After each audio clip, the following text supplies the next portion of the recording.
നിലമ്പൂരിലെ റെയിൽവേ അടിപ്പാത നിർമ്മാണവുമായി ബന്ധപ്പെട്ട പ്രശ്നങ്ങൾ ചർച്ച ചെയ്യുന്നതിനായി പി.വി. അൻവർ എം.എൽ.എയുടെ നേതൃത്വത്തിൽ അവലോകന യോഗം നിലമ്പൂരിൽ ചേർന്നു. തുടർന്ന് അധികൃതരുടെ നേതൃത്വത്തിൽ നിർമ്മാണ പ്രവൃത്തി നടക്കുന്ന സ്ഥലവും സന്ദർശിച്ചു. ഇവിടുത്തെ ഗതാഗത പ്രശ്നത്തിന് താൽക്കാലിക പരിഹാരമാകും വിധം റെയിൽവേ ഗേറ്റിന് സമീപത്തു കൂടിയുള്ള റോഡ് ഗതാഗതത്തിന് ഉപയോഗിക്കാൻ റെയിൽവേയിൽ നിന്നും അനുമതി തേടാനും തീരുമാനമായി. നിലവിൽ നിർമ്മാണ പ്രവൃത്തികൾ നിർത്തിവച്ചിരിക്കുകയാണ്. അമരമ്പലം കുടിവെള്ള പദ്ധതിക്കായുള്ള പൈപ്പ് ലൈൻ മാറ്റി സ്ഥാപിച്ചാൽ മാത്രമേ പ്രവൃത്തികൾ തുടരാനാവൂ. ഇതിനായി വാട്ടർ അതോറിറ്റിക്ക് അടിപ്പാത ചുമതലയുള്ള റെയിൽവേ ഡെവലപ്മെന്റ് കോർപ്പറേഷൻ തുകയും അടച്ചിട്ടുണ്ട്. എന്നാൽ പ്രവൃത്തികൾക്കായി ടെൻഡർ നടത്തിയെങ്കിലും ഏറ്റെടുക്കാൻ ആളില്ലാത്ത സാഹചര്യമാണുണ്ടായത്. ഈ പ്രവൃത്തിയും അടിപ്പാത നിർമ്മാണം ഏറ്റെടുത്ത കമ്പനി നടത്തുവാനാണ് ഇപ്പോൾ തീരുമാനമായിട്ടുള്ളത്.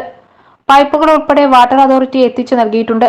ഇതോടൊപ്പം പൂക്കോട്ടുംപാടം ഭാഗത്തേക്കും തിരിച്ചുമുള്ള ഗതാഗത പ്രശ്നവും പരിഹരിക്കുന്നതിനായാണ് ശ്രമം നടക്കുന്നത്. ഇതിനായി പൈപ്പ് ലൈൻ നിലവിലുള്ള സ്ഥലത്ത് തന്നെ താഴ്ത്തി സ്ഥാപിച്ച് റെയിൽവേയുടെ ഭൂമിയിലെ റോഡിലേക്ക് പ്രവേശനം സാധ്യമാക്കുന്ന രീതിയിൽ താൽക്കാലിക സംവിധാനം ഒരുക്കുമെന്ന് പി.വി. അൻവർ എം.എൽ.എ പറഞ്ഞു. ഇവിടെ എസ്കേറ്റ് ഇത് വന്നപ്പോൾ 1975-79 കാലഘട്ടത്തിൽ സ്ഥാപിച്ച പൈപ്പ് റോഡിന്റെ അലൈൻമെന്റിനോടൊപ്പം പോകുമെന്ന ധാരണയിലായിരുന്നു എക്സ്കവേഷൻ നടന്നിരുന്നത്. ചില സ്ഥലത്തെത്തിയപ്പോൾ ഈ പൈപ്പ് പ്രത്യക്ഷപ്പെടുകയും എക്സ്കവേഷൻ വർക്ക് നിർത്തിവെക്കേണ്ടി വരികയും ചെയ്തു. ഇപ്പൊ അതിന് താൽക്കാലിക പ്രതിസന്ധി, കാരണം ഈ വരുന്ന അമരമ്പലത്തിൽ നിന്ന് വരുന്ന ആളുകളുടെ യാത്രാ പ്രശ്നം നമുക്കറിയാം. ഇപ്പൊ നടന്നുകൊണ്ടിരിക്കുന്ന വർക്ക് അത് ഫുൾ സിംഗായി വരാൻ 8 മാസം തൊട്ട് ഒരു 10 മാസം വരെ ഇനിയും എടുക്കുന്ന അവസ്ഥയുള്ളത്.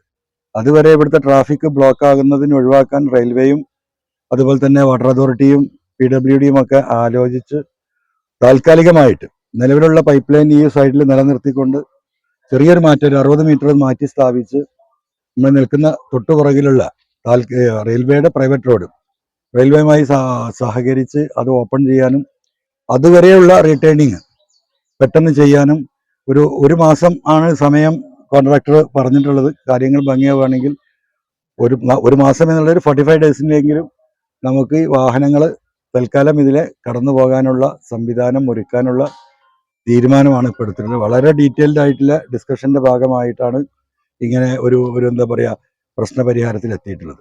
ഒരു മാസത്തിനുള്ളിൽ ഇത് പ്രാവർത്തികമാക്കും. അടിപ്പാതയുടെ മുഴുവൻ പ്രവൃത്തികളും തീരാൻ മാസങ്ങൾ എടുക്കുമെന്നതിനാലാണ് താൽക്കാലിക സംവിധാനം ഒരുക്കുന്നത്. എം.എൽ.എയുടെ അധ്യക്ഷതയിൽ ചേർന്ന യോഗത്തിൽ നഗരസഭാ chairman Mattummal Saleem, KRDCL DGMS Haridasan, section engineer Mithun Joseph, water authority EETN Jayakrishnan, AE Sameer, ഓവർസിയർമാർ, കരാറുകാരൻ തുടങ്ങിയവർ സംബന്ധിച്ചു. Gold, pure gold. Group Nilambur.